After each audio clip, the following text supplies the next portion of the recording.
This podcast is produced by Gallico Studios, a multimedia effort supported by a community of activists who share the goal of exposing the pollution story behind fluoridation. To join the studio or learn more, visit our website at www.fpollution.com. That's the letter F, then pollution, all one word, .com. Welcome to the Fpollution podcast. I'm your host, Melissa Gallico, author of The Hidden Cause of Acne, How Toxic Water is Affecting Your Health and What You Can Do About It. And F is for Fluoride, a feasible fairy tale for free thinkers 15 and up.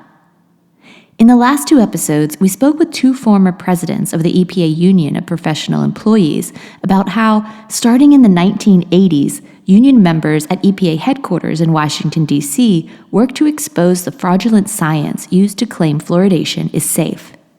In upcoming episodes, we'll look at some of the other players involved in the pollution story behind fluoridation, including the Centers for Disease Control in Atlanta, Georgia, and the American Dental Association. But with today's show, I'm launching a little sidebar series called Stranger Than Strangelove to document some of the more fascinating angles of the fluoridation scandal that have long been overlooked.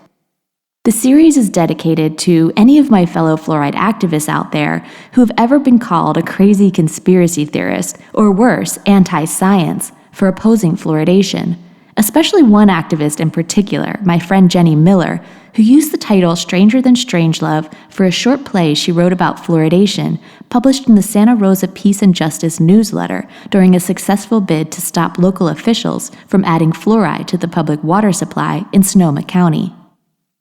For the first topic in our Stranger Than Strangelove series, I thought we should start with the absolutely insane story of fluoridated mental institutions in Massachusetts. This story came to my attention when I was doing some research for episode 3 and reading through the congressional hearings on fluoridation in the 1950s. One of the witnesses called to testify against fluoridation in the 1954 hearing was a woman named Florence Birmingham, the president of the Massachusetts Women's Political Club in Boston. She was also the sister of Leo Birmingham, a prominent figure in state politics, who served as the Democratic floor leader of the Massachusetts House of Representatives for a decade in the 1930s. In her testimony, Ms. Birmingham described the Women's Political Club as a nonpartisan, nonsectarian organization representing approximately 50,000 women in the state. The mission of the organization, which was over 30 years old at the time of the hearing, was to teach women the need for good government and to educate them on how best to use their political power. The club had been fighting against fluoridation for several years and wanted their official position recorded in the congressional record. Along with a written statement detailing why the club opposed fluoridation for moral and scientific reasons, Birmingham testified about her personal concerns over fluoridation involving her work as a trustee on the board of a state-run institution called the Wrenthem State School for Feebleminded Children. While states like New York and Michigan were studying the effects of fluoridation in highly publicized citywide trials, public health officials in Massachusetts took a different approach. Cloaked in secrecy, they quietly started an experiment of their own involving 3 state-run institutions for children with supposed mental disabilities.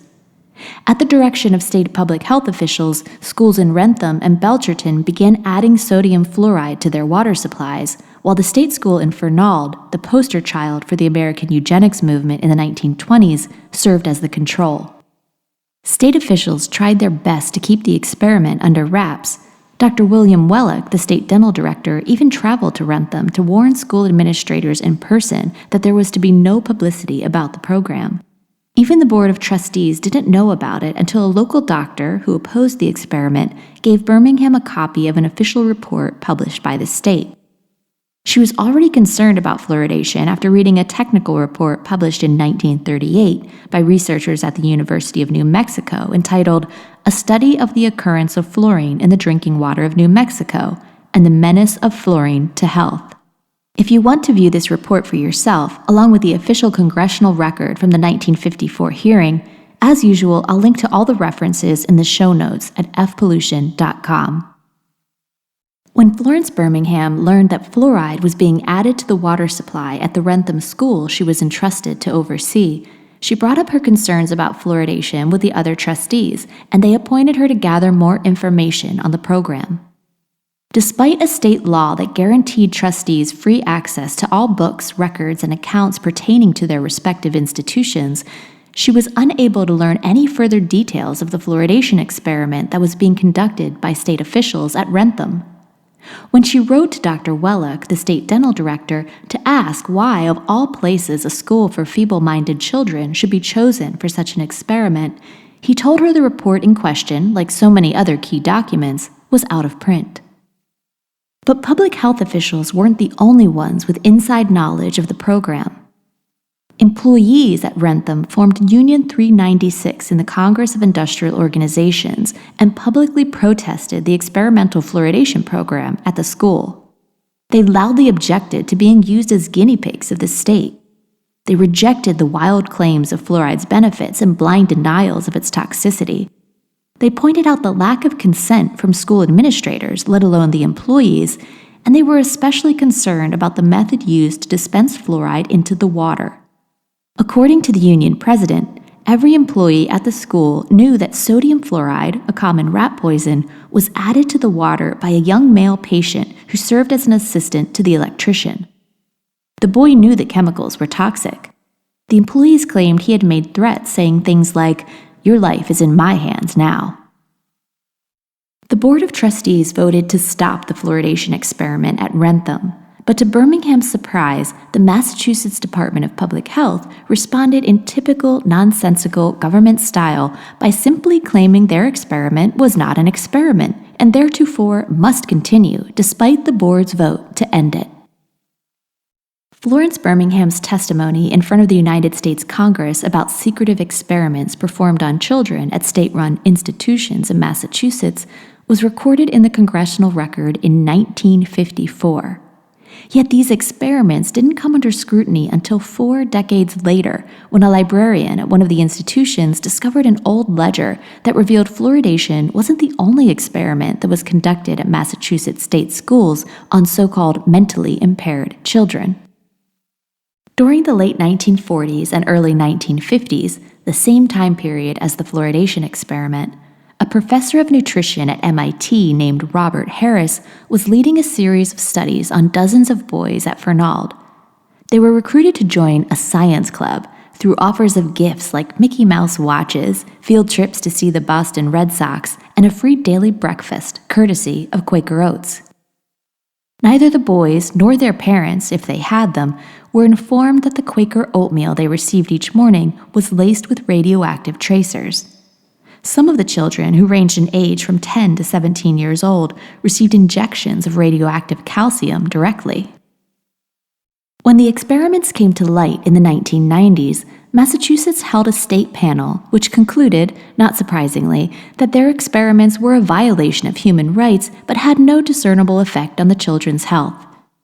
President Clinton apologized for the federal government's role, but again, not surprisingly, his task force decided the victims did not deserve any compensation. MIT, however, did not get off quite as easy. In 1995, the Fernald victims filed a class action lawsuit, which was settled out of court for $1.85 million. In a press release, MIT maintained their researchers acted properly under existing standards, and the suit was only settled to avoid the expense of drawn-out litigation. But the scandal left a permanent stain on MIT's reputation as one of America's most elite academic institutions when the university's research director, Dr. Bertram Brill, grudgingly tried to sidestep responsibility in a congressional hearing 40 years after the experiments occurred. He tried to argue, unsuccessfully, that the children at the state school were used for the experiment simply because they ate more cereal than students at private schools. He also failed to convince anyone that leaving the information about the radioactive breakfast cereal off the permission form for the science club was an honest oversight at the time. Brill claimed that in the late 1940s, parents would have readily agreed to exposing their children to radioactive breakfast cereal each morning because, quote, there was so much excitement about the peaceful avenue and everything that was going to be derived from the use of these twinkling things. Representative Edward Markey from Massachusetts pointed out that MIT would have likely had a hard time getting a more forthcoming permission form signed by parents who had just witnessed the horrific aftermath of the atomic bombs dropped on Hiroshima and Nagasaki. And if this story doesn't already have enough crazy in it for you, here are a few more twists. The experiments on orphaned and vulnerable children in Massachusetts were part of a much larger clandestine effort by the U.S. government to study the health effects of toxic elements like fluoride, plutonium, and radioactive particles used by the military-industrial complex during World War II. Thousands of people at hospitals, military bases, and city centers throughout the country were intentionally exposed to hazardous compounds without their knowledge or consent. And here's one I didn't see coming. Robert Harris, the professor of nutrition who conducted the radiation experiments on children at MIT, testified against public water fluoridation in the 1952 congressional hearings, 2 years before Florence Birmingham.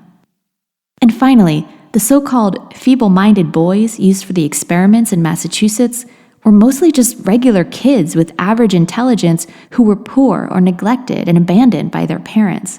Not that it makes the experiments in any way less wrong, but the fact that the people in charge couldn't even get that right just adds to the absurdity. I know hearing these true stories about the dark history of fluoridation and our government's role in it can be a little much, and that's as it should be.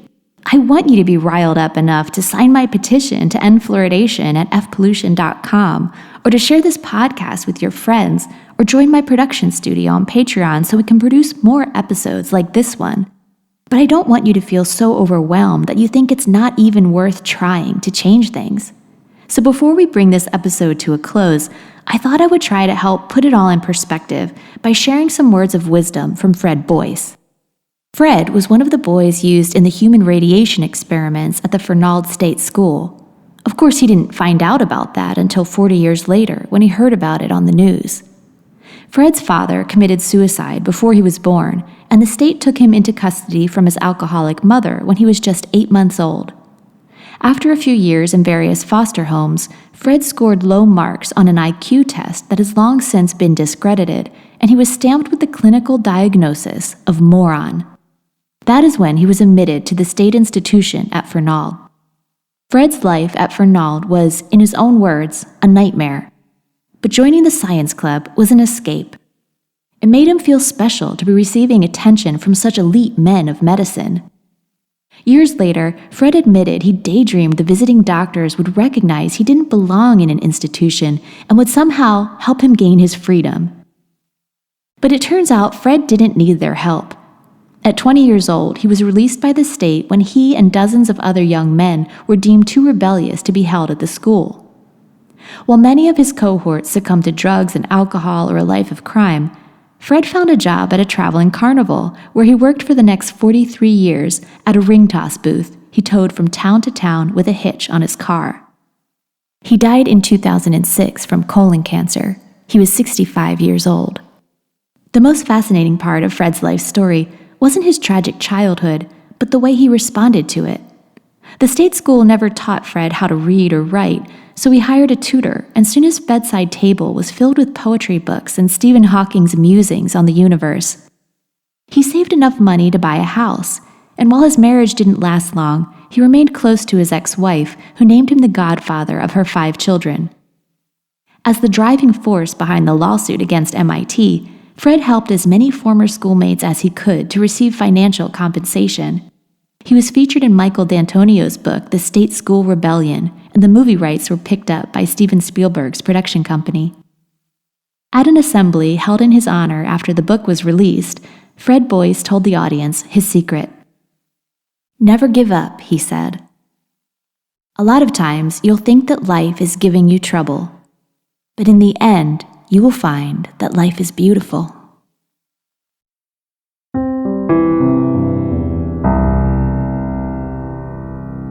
If you enjoyed this episode of the Fpollution podcast, please subscribe and leave a review. It really helps other listeners find the show.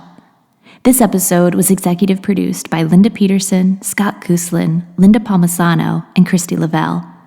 To find out how you can help me expose the pollution story behind fluoridation by joining the crew at Gallico Studios for as little as $1 a month, or to sign our petition to end fluoridation, visit our website at www.fpollution.com. Thanks for listening. The information presented in this episode reflects the views and opinions of the host and guests invited to appear on the show. It is not intended as medical advice and does not represent the views of the FBI, the U.S. government, or any other individuals or organizations.